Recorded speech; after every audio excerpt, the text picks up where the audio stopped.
Today I'm going to take you through a day in my life and how I'm training as a tour pro to get ready for the season ahead. Obviously the weather in the UK has been pretty terrible. Golf courses have been shut virtually all around the country, and I've played one round of golf this year on the course. So yeah, practice is tricky, it's limited, but that doesn't mean that we can't still get better. And I feel like with the team around me, with what I've been working on, with the plan building into the season, things are going really well. And I want to show you how that is going right now. So let's get into it. How I start my day every day. We have a glass of water, of sea salt. This is to restore kind of salts lost overnight. Use some coconut water to replenish some natural electrolytes. This is the best one. It is 100% coconut water. It's hard to find a good raw coconut water, but that's a really good one. And then we finish off coffee. Currently on this grind coffee. So yeah, this seems to taste really good. I really like this actually. But for those coffee lovers, any coffees that you suggest, properly roasted, let me know. My go-to breakfast every day: sourdough bread, avocado, eggs. Can't go wrong. This is a really good sourdough. No seed oils or any kind of preservatives in there. Although it's a little bit more expensive, I'd rather pay a little bit extra and know that I'm not getting any rubbish in my bread. So yeah, a couple of eggs, avocado, half an avocado, and we are set for the day. Right now I'm preparing as if I'm playing a full schedule right now, but I'm still working on getting the support in for this, so it doesn't really affect sort of the work that I'm putting in. I'm just going to be continuing to work on the plan as if I'm playing a full schedule, like I say, and then if it does happen, then I'll be ready and I can get out there and start performing the way that I know that I can perform. But today at the range, we're going to go through kind of some technical stuff on what I've been working on recently in my swing. I've been doing a lot of ground reaction force stuff on the force plates. I've done previous videos on this with Matt, so if you're interested in seeing the full data of that, head to a couple of the previous videos that I've done with him. One of the big things in my swing right now is just making sure that I'm getting into my lead side early enough in my downswing. My tendency is to get a little bit too much on my right side, on my trail side, so this then sort of stops me from getting into my lead side in the downswing, and then I do some kind of compensations to deal with that. So yeah, been working on that a lot, and I must say it's been really good. I feel like I've got it pretty much nailed with the irons. Driver's still a little bit more work to do, but I feel like it's really close, and yeah, with more drills and reps on this, I feel like we are close to where I want it to be. So I'm going to take you through that today. I'll see you at the range.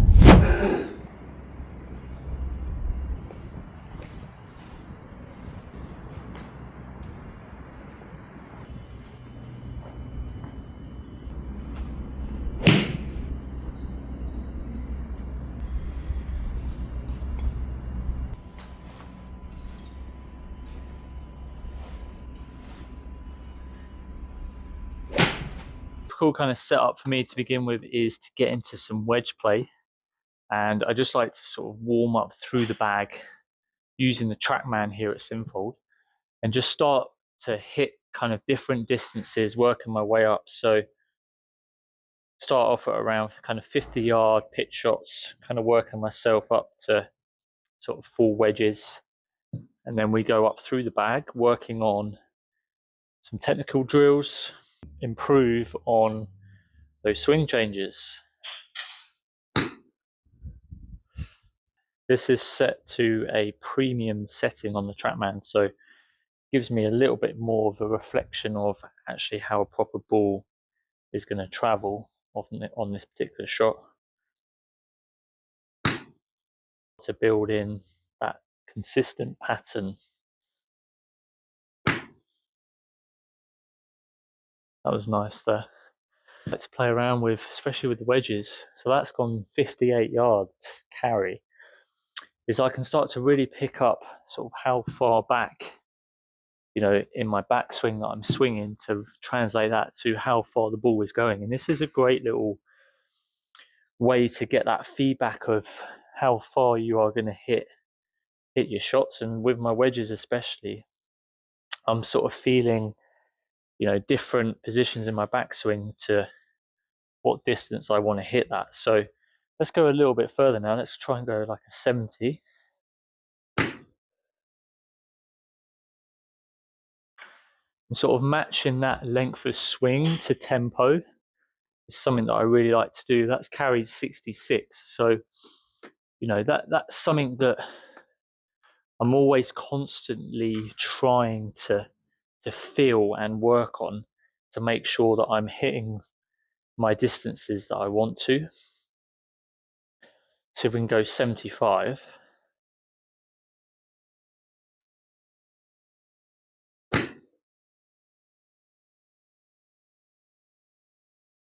Should be pretty good, that, I think. 75, spot on. So there's something that, again, for the first part of my session, is I'm really trying to get the feels with my wedges here. So it really helps keep this area of the game sharp.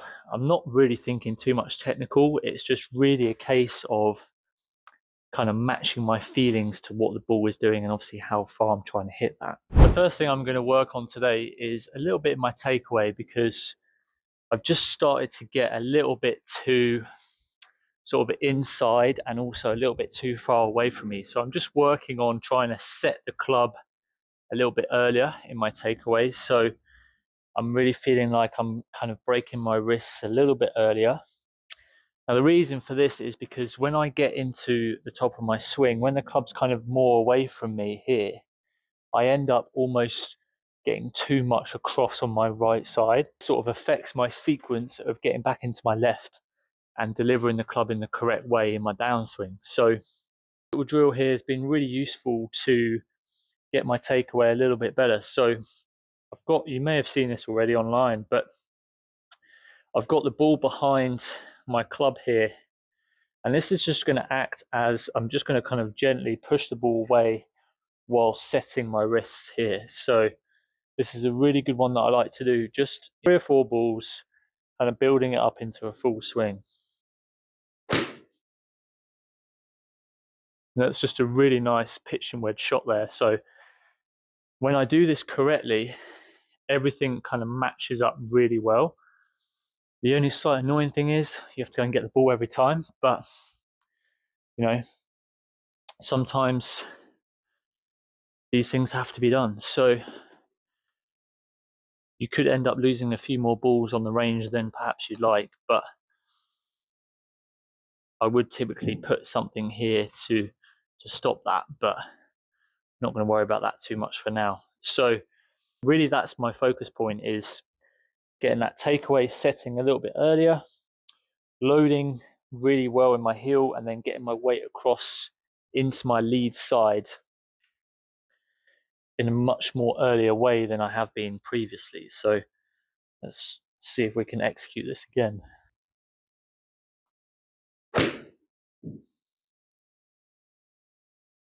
Yeah, that was really good as well. So as I said, I'll repeat this kind of through the bag. I'll go up to, say, an 8 iron, 6 iron, 4 iron, kind of every other club, repeating this drill. Then I start to really get a good feeling and awareness of where that is going, and I'll check this obviously on the video, and then we can start to build that into more of the longer clubs and start to kind of hit different shots from there as well. Right, so we're moving up to the 7 iron now, and I'm going to go through a little bit more of a weight transfer drill here. So we did a little bit of takeaway work with the shorter club there, the pitch and wedge, but this is a weight transfer drill that I've added into my routine as well, that's really helped me get that sequencing correct, especially in the downswing. So we're going to do sort of feet together to start with, and we're going to take a little bit of a step to the right, and then really try and focus on getting that pressure into my lead foot earlier into my downswing. This is really going to help my sequencing. It's going to help me get that correct amount of force into my lead side in the right timing, because previously where I used to get sort of stuck almost on that right side too much, then I'm losing the battle of getting into my left, and then I'm having to play kind of catch up with my hands and arms to deliver the club. So this has been a really effective drill for me to help with that correct sequencing. So sort of the sensation is feet together, sort of a tiny step, and then back through. And actually you can see there, it kind of naturally creates the speed as well without really applying much effort. So let's try now.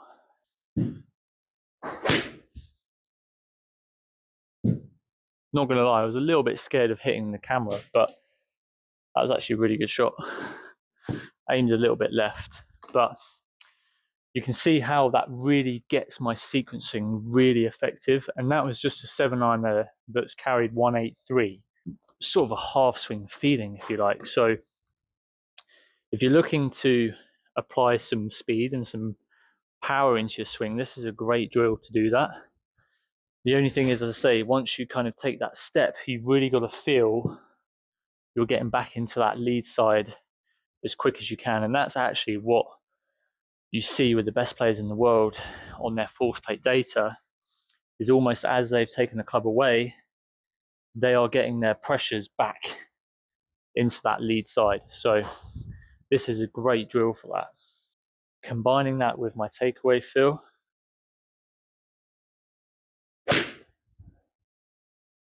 and that's when you have a proper golf shot.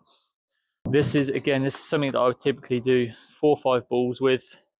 Then I kind of mix that into doing an actual normal shot, and then maybe play around with hitting a couple of different ball flights. So this is, as I say, this is a great way that I like to structure my practice sessions.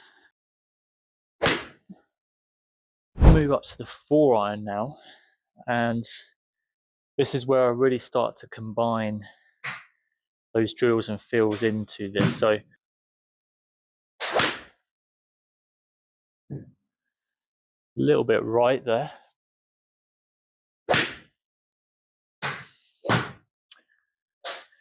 Again, a little bit right, probably could just get out of it a little bit quicker.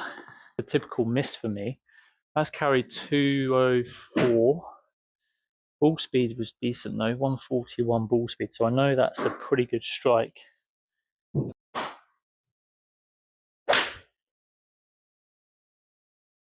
No, not quite.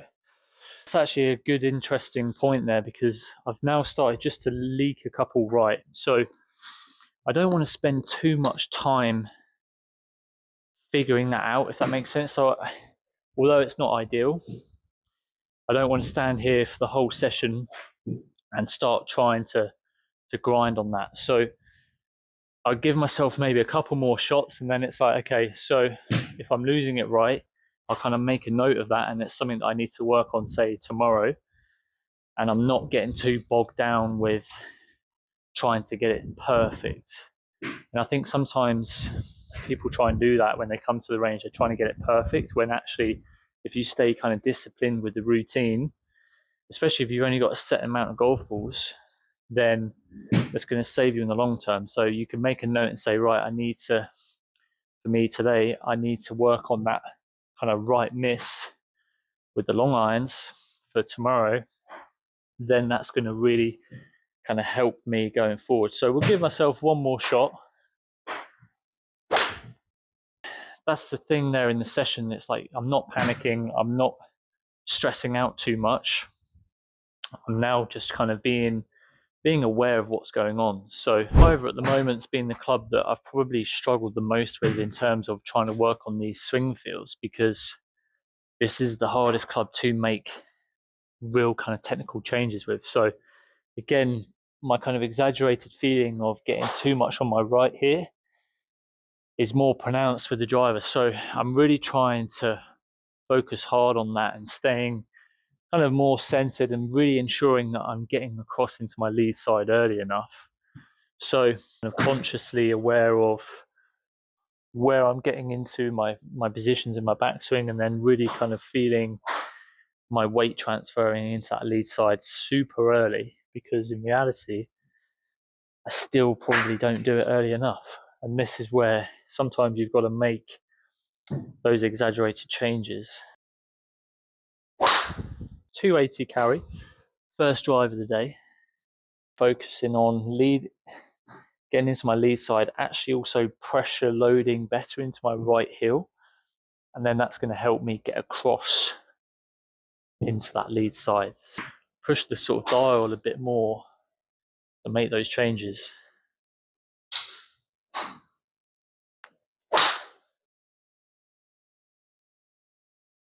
That was really nice. A little bit of a draw against the wind, but a really good shot there.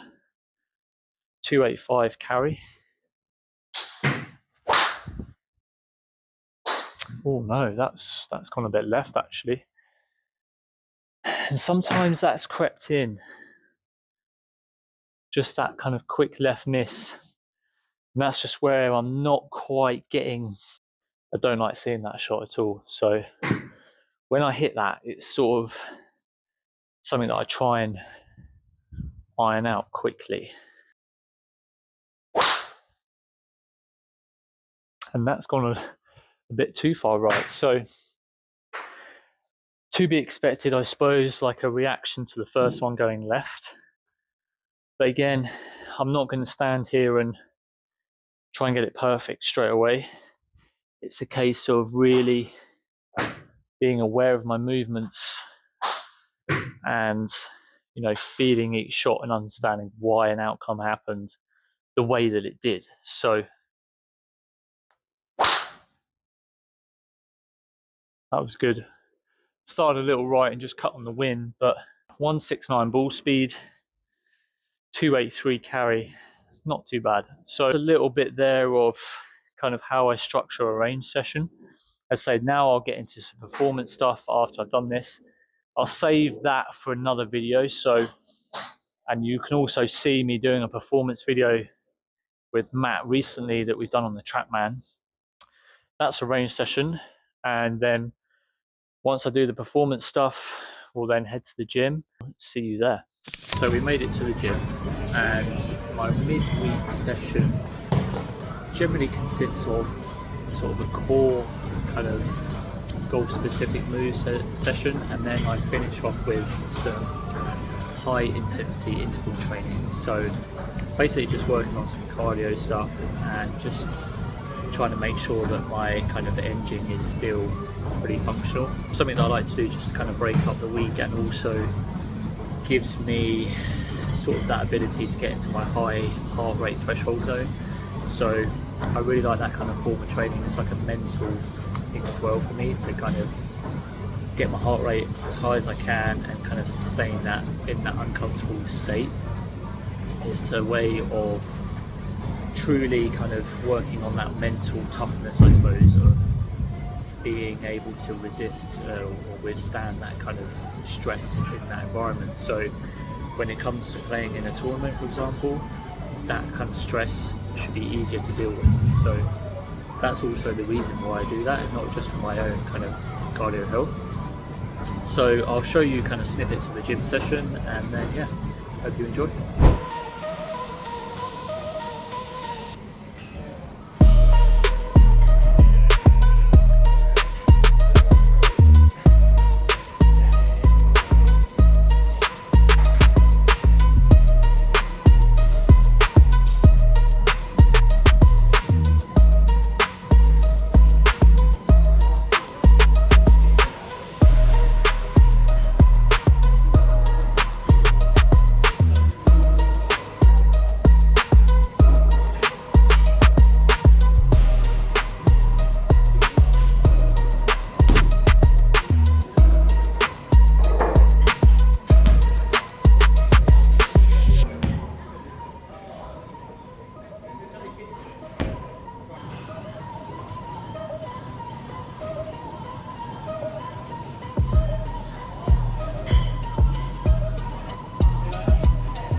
that was a pretty intense session there, but pleased I got it done, managed to get through it. So there you go, that's a little snapshot of what I typically do at the moment during my days.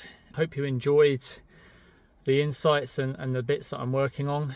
If you are interested in learning further what I do, then head to the RHG website, where you sign up to the RHG membership. You get all the access and insights into this on a much deeper level. So if that's something that you're interested in to help your own game, then by all means check that out on the website. I'll drop the link in the description below. And if you enjoyed these videos, I appreciate the likes, the comments, and if there's anything you'd like to specifically see coming up in my next videos, then please let me know in the comments below. But as always, super enjoy sharing my journey with you all, and I will see you all in the next one very soon.